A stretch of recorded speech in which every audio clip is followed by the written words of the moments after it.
the same thing would apply with the National Cancer Institute suggestions? Absolutely. Anyone with a positive BRCA1 or 2 test definitely should be counseled to have the ovaries and fallopian tubes removed. Now, this is a very big decision because it puts you into surgical menopause and needs to be entered into carefully. Now, one day we may actually be able to put these patients into some sort of a surveillance program that doesn't require surgery. But right now we don't have that information.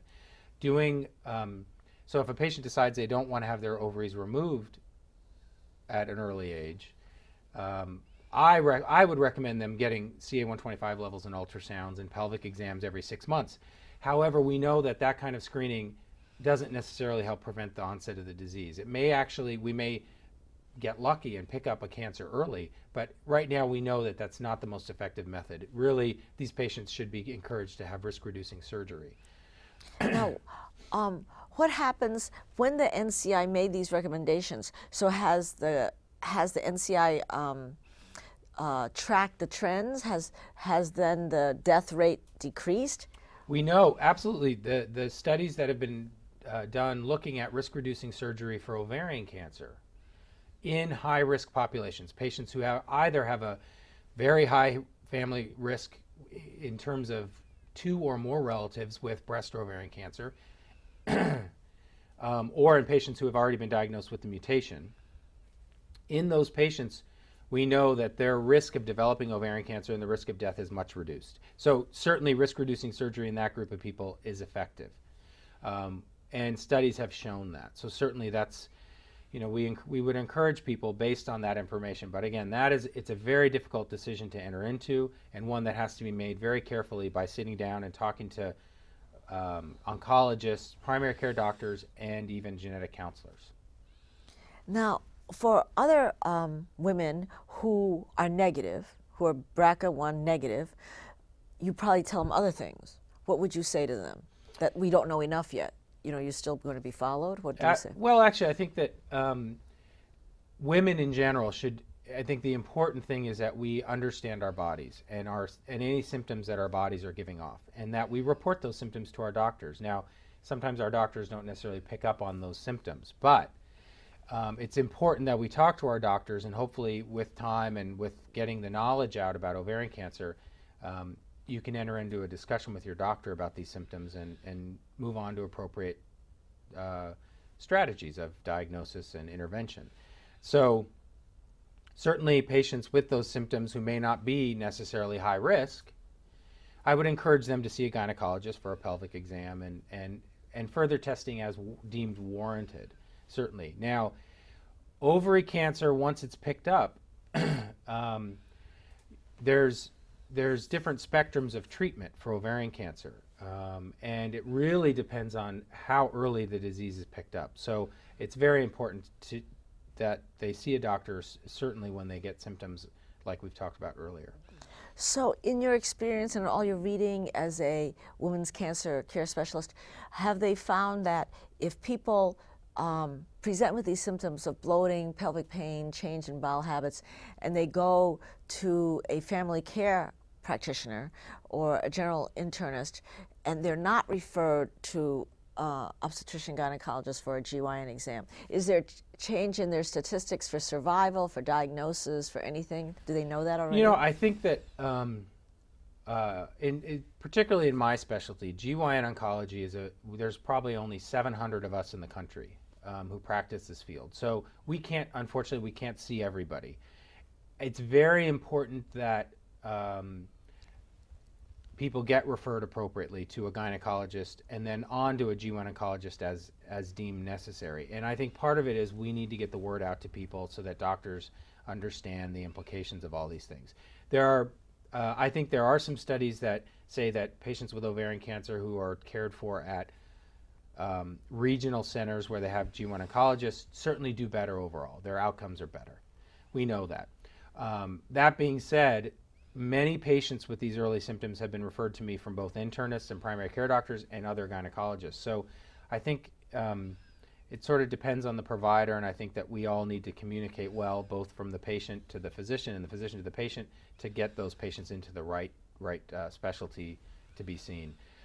Certainly, ovarian cancer needs to be treated by a G1 oncologist. That we know once it's diagnosed. You mean in terms of the surgery, the actual surgical removal? Absolutely, because the important thing with any cancer is that you get appropriately staged. Staging of a cancer means how advanced is the cancer? Is it just in the organ affected, stage 1, or is it advanced in your liver? Has it spread to your liver and lungs, stage 4?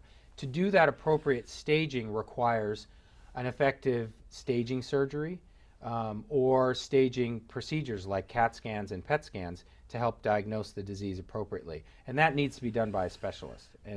And the surgery can be very in-depth and needs to be done by somebody experienced with doing that kind of surgery. So that's where G1 oncology comes in specifically for ovarian cancer. Now, in terms of the population of women who get ovarian cancer, it seems that within the last 20 years, survival has improved. And partly is that there has been some headway made in identifying who is higher risk than not. So was that cutoff or that change in survival rate happen because of the discovery of the BRCA1 and the BRCA2 markers? So it's interesting. This, again, is an area of ongoing research. The overall survival for all comers with ovarian cancer, so we talk about 5-year survival, is probably somewhere in the range of 20 to 40% overall 5-year survival. That means 60 to 80% of patients diagnosed with ovarian cancer will not live 5 years. That's very important. It obviously means it's a very serious disease. So we're still missing many. We're still missing many. Now, I think that if those numbers also come from the last 20 to 30 years of data. If we looked at the last 10 years of data, I think the survival numbers certainly are more closer to 40% overall 5-year survival. And we're doing better. Part of the reason, I think, is not necessarily the early pickup with the genes, because we're not really there yet. We're not picking up enough of these cancers early. Probably only 20% of ovarian cancers are picked up in stage 1 early. Most of the ovarian cancers, 70% or greater, are picked up at advanced stages. So the impact we're having and where we're helping people live longer is with better treatments. And those better treatments are coming from chemotherapy, mainly from chemotherapy, and new targeted biologic agents that are being developed that actually focus on the cancer cell. And I think we're really developing rapidly in that realm. Now, it turns out that in the 90s, there was a TV star who died of ovarian cancer, Gilda Radner, and that was a very publicized campaign for that. So has the publicity kept up with ovarian cancer? Is there more awareness campaigns? Has there been, targeted groups?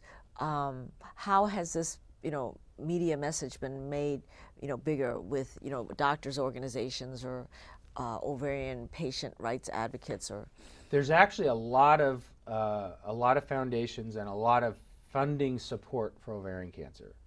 There always can be more. I think a lot of that funding comes from big celebrity events like what you're talking about. Unfortunately, Gilda Radner had to die of the disease. I think that created a small spike in donations and funding and awareness, and then it dropped off for a while. I think we certainly all need to get better at that. Ovarian cancer is not breast cancer or colon cancer. More people are affected by those diseases, and certainly research funding is warranted to be directed at those diseases because they're much higher impact. But we certainly are trying, and I think there is a good amount of focus on women's cancers in general. I think if we look at women's cancers in general, cancers of the cervix, uterus, and the ovary together as a group, I think women's cancers in general, we can actually focus our resources probably a little bit better. The other thing about women's cancers, especially of the uterus and the ovary, there's a lot of overlap. These are hormonally related cancers. And some of the treatments that are coming out, both with chemotherapies and other targeted biologic agents, are known to be active in both diseases. So I think if we group things together, we can more effectively create mechanisms for funding and things like that. And now, in the remaining few minutes that we have on our program, what is Stanford doing for women's cancer care? What is the focus of their research that will help ovarian cancer patients? so at Stanford, we are part of a collective group called the Gynecologic Oncology Group. Now, the Gynecologic Oncology Group, again, because these cancers affect relatively small numbers of women, for us to do studies that are high impact studies that actually lead to good, meaningful research, we have to group data with institutions all over the country, and that's where the Gynecologic Oncology Group comes in. So we are one of the sites that perform a lot of these studies. They're both studies on surgery and on chemotherapy and biologic agents, and we participate in those studies to help advance that research. Now, for our home audience, let's do a summary take-home message.